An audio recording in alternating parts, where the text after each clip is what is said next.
bro, bayangin lo lagi lihat handphone dan baca berita yang bikin dada sesak. $1 udah tembus Rp18.000. Di media sosial, semua orang panik. Harga barang pokok merangkak naik, cicilan kerasa mencekik, dan obrolan di meja makan berubah dari tawa jadi helaan napas panjang.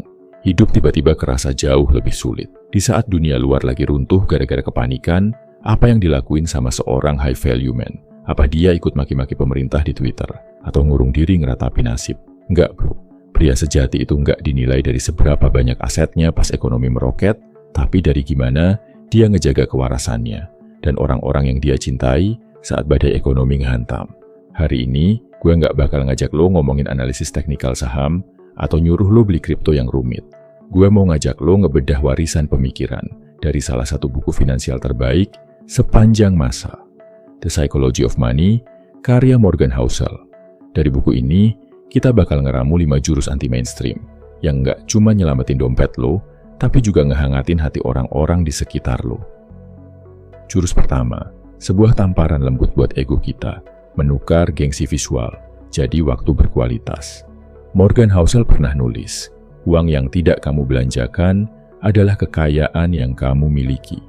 Banyak cowok kejebak beli barang-barang mahal cuman buat ngeyakinin orang lain kalau mereka sukses. Saat dolar nembus 18.000, mertahanin gaya hidup mewah demi pandangan orang lain itu jalan pintas menuju kehancuran. High value man yang anti-mainstream bakal ngelakuin hal sebaliknya. Dia nurunin egonya tanpa ngerasa kehilangan harga diri. Kalau biasanya akhir pekan dihabisin dengan nongkrong di kafe mahal yang ngabisin ratusan ribu, sekarang dia milih buat tinggal di rumah. Dia masak bareng keluarganya, nyeduh kopi sendiri, dan ngobrol jauh lebih dalam. Ingat bro, anak lo, pasangan lo, atau orang tua lo gak butuh tempat makan yang estetik buat ngerasa bahagia. Mereka butuh kehadiran lo yang utuh, jiwa lo yang tenang, dan senyuman lo yang ngeyakinin kalau semuanya bakal baik-baik aja. Jurus kedua, ini mungkin beda dari saran pakar finansial mainstream yang nyuruh lo motong semua hubungan sosial yang enggak ngehasilin uang. Berinvestasilah pada social capital lokal. Di buku The Psychology of Money, ada penekanan kuat kalau manusia itu makhluk sosial yang butuh rasa aman. Rasa aman itu nggak selalu datang dari angka di rekening bank, tapi dari komunitas. Saat krisis, belanjalah di warung tetangga lo. Beli sarapan di pedagang kaki lima dekat rumah. Pas lo ngelarisin dagangan mereka, lo lagi ngejaga roda ekonomi paling bawah tetap muter. Efek hangatnya, pas suatu saat lo ada di posisi sulit, merekalah orang pertama yang bakal ngulurin tangan buat lo. Jadi high value man berarti lo jadi tiang pelindung buat lingkungan sekitar, bukan cuma mikirin ego buat nyelamatin diri sendiri. Lanjut ke jurus ketiga, nimbun uang damai, bukan aset spekulatif. Pas rupiah melemah, bakal banyak guru finansial gadungan yang nyuruh lo muter uang secara agresif ke instrumen berisiko tinggi demi untung cepat. Jangan tergoda bro. Morgan Housel ngingetin kita, tujuan tertinggi dari punya uang adalah kemampuan buat ngendaliin waktu lo dan bisa tidur nyenyak di malam hari. Di masa sulit kayak gini, ketersediaan uang tunai dan tabungan darurat adalah raja. Sebut aja ini uang damai.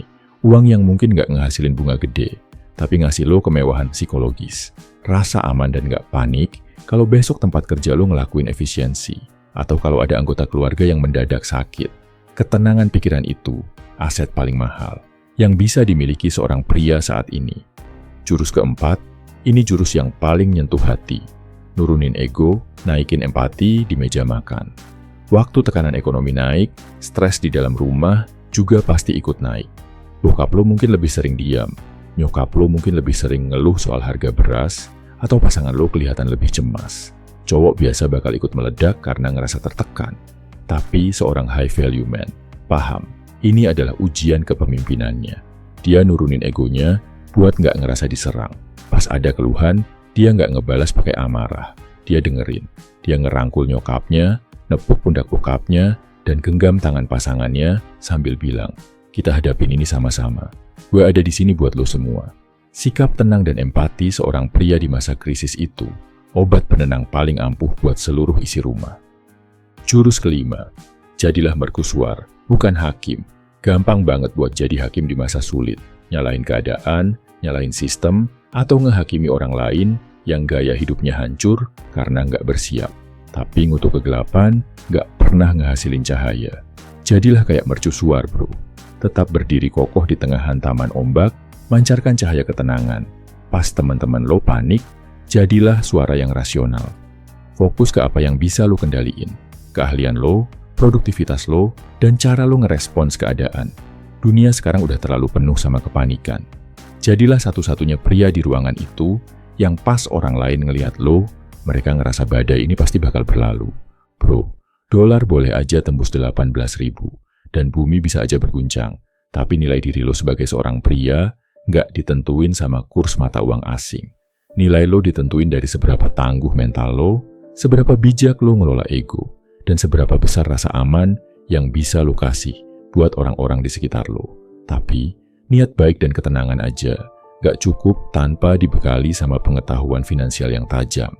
Lo butuh strategi nyata buat gak cuma bertahan, tapi justru nemuin celah dan peluang di tengah krisis ini. Oke, habis ini kita berdoa bareng yuk bro. Biar lo diberi kekuatan yang lebih dan perjuangan lo diberkahi.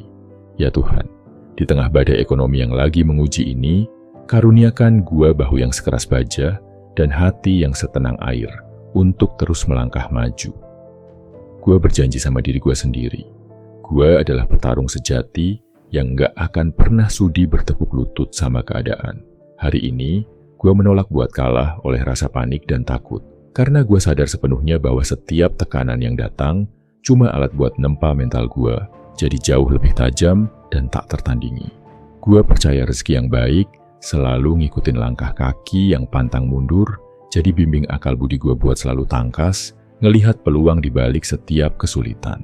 Jauhkan gue dari segala bentuk keputusasaan. Jadikan gue benteng pelindung yang kokoh buat keluarga dan orang-orang yang gue sayang. Dan yakinkan jiwa gue bahwa seberat apapun hari ini, badai ini pasti berlalu. Dan gue bakal keluar dari arena ini sebagai pria yang jauh lebih besar, lebih bijak, dan lebih kuat dari sebelumnya. Amin. Buat ngebantu lo melangkah lebih jauh, jadi lebih cerdas secara finansial, dan yang paling penting, bisa ngedatangin cuan tambahan. Dalam 30 hari ke depan, gue udah nulis sebuah panduan khusus buat lo. Sebuah e-book yang gue kasih, judul Cuan. Di dalam e-book ini, nggak ada teori muluk-muluk. Isinya cuma langkah-langkah taktis dan anti gagal yang bisa langsung lo praktekin, bahkan dari hari pertama lo bacanya. Dan karena gue tahu kondisi sekarang lagi menantang, e-book ini sengaja gue rilis dengan sistem bayar semampunya. Iya, lo nggak salah denger. Bayar berapapun yang lo bisa, sesuai sama kapasitas lo saat ini. Karena misi gue beneran pengen ngebantu lo bangkit.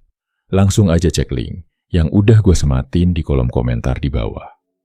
Mari kita ambil kendali atas hidup kita. Jangan biarin keadaan mendikte masa depan lo. Jadilah pria yang bernilai, demi diri lo, dan demi mereka yang ngandelin lo. Salam My Video Man, semangat bro.